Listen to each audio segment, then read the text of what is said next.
भारत नेपाल के बॉर्डर पर बसा एक गांव, जहां लोगों को सभी सरकारी सुविधाएं तो मिल रही हैं, पर उस जमीन पर उनका कानूनी हक नहीं है। हाँ, रेलवे बोलती है कि मेरा है, वन विभाग बोलती है मेरा है, और हम लोग कहते हैं हमारा है। यहाँ ना बिजली है, ना ही सड़क है और ना ही स्थायी मकान।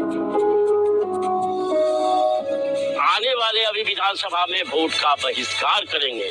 क्या है पूरा मामला, ये जानने हम पश्चिमी चंपारण पहुंचे। 2000 की आबादी वाले इस गांव में 179 घर बने हुए हैं, जहां करीब 550 वोटर्स हैं। बिखना ठोरी गांव के पूर्व मुखिया दयानंद सहनी हमें कागज दिखाते हुए कहते हैं, 1966 की गांव बसा हुआ है। ये रामनगर राज की जमीन पर सारी जनता बसे हुए थे और वन विभाग भी अधिग्रहण किया तो राज्य से किया, न कि ठोरी हमारा किया गया। गांव छोरे के है। गांव में मौजूद सभी लोगों के पास वोटर आईडी से लेकर आधार कार्ड तक है, लेकिन वन विभाग के दावे से वो घबराए हुए हैं। वो कदम पर हम लोग नेपाल बॉर्डर है, भारत इंडो नेपाल के तहत नेपाल को लोग बहुत खुशहाल है। लोग हम लोग उन लोग से बदतर जिंदगी जी रहे हैं। यहाँ का रात में अगर किसी को डिलीवरी हो जाए, किसी का तबियत खराब हो जाए, तो रोड नहीं होने के कारण लोग रास्ते में दम तोड़ देता है। ऐसे 3-4 व्यक्ति का मौत हो गया है, जिसका जिम्मेदार फॉरेस्ट है। और यहाँ वन विभाग अपने तरफ से जबरदस्ती जोर जबरदस्ती दावा ठोक रही है कि आप जंगल में बसे हैं, आप यहाँ से जल्दी खाली होइए, नहीं तो बुलडोजर ले आकर तोड़ देंगे।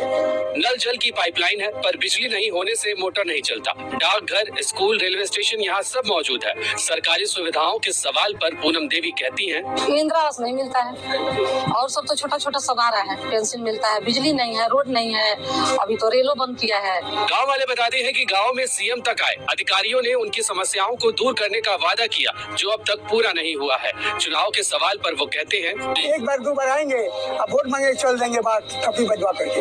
और हम लोग गरीब जनता निसहाय क्या करेंगे, उन्हीं के पीछे दौड़ जाते हैं। भाजपा का हम हैं, सक्रिय हैं और हम उनके विरोध में जाएंगे। या तो मेरा न्याय दो और नहीं तो तुम बेकार हमसे वोट लेते हो, इसीलिए वोट लेने का अधिकार तुम्हारा नहीं।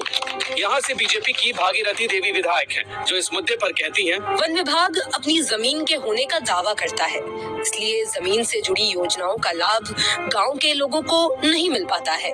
इसके बाद हम बेतिया के वन संरक्षक सह निदेशक निसामी निके से मिले। गांव के ग्राम वन अधिकारी समिति के अध्यक्ष पूर्णा प्रसाद गांव से जुड़ा इतिहास बताते हैं। चूंकि इधर जंगल होता था तो यहाँ पे ठहरते थे, इसलिए बहुत भिक्षुक, इसलिए भिखना ठोरी नाम पड़ा इसका।